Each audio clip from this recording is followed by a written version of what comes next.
వరలక్ష్మి వ్రతం పండుగ రోజున ప్రసాదంగా చేసుకునేటువంటి మొదటి ప్రసాదం పాయసం ఎలా చేసుకోవాలో చూసిద్దామా. చాలా సింపుల్గా 10 నిమిషాల్లో హడావిడి లేకుండా చేసుకోవచ్చు.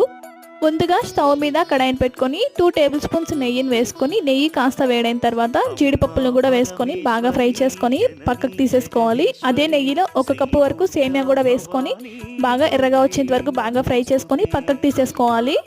ఇప్పుడు ఒక గిన్నెలో ఏ కప్పుతో అయితే సేమియా తీసుకున్నామో అదే కప్పుతో 3.5 కప్పుల వరకు పాలు వేసుకోవాలి. 2 కప్పుల వరకు వాటర్ని కూడా వేసుకొని 2 పొంగులు వచ్చేంత వరకు కూడా పాలు బాగా మరిగించుకోవాలి. తర్వాత సేమియాని కూడా వేసేసుకొని 2-3 నిమిషాలు సేమియా బాగా ఉడికిన తర్వాత 1.5 కప్పు వరకు షుగర్ని కూడా వేసుకొని షుగర్ బాగా కరిగిన తర్వాత సేమియా కూడా బాగా ఉడికిన తర్వాత 1/2 టీ స్పూన్ వరకు ఇలాచీ పౌడర్ కూడా వేసేసుకొని ఫ్రై చేసుకున్న జీడిపప్పులను కూడా వేసేసి బాగా కలిపేసి స్టవ్ ఆఫ్ చేసేసుకోవాలి.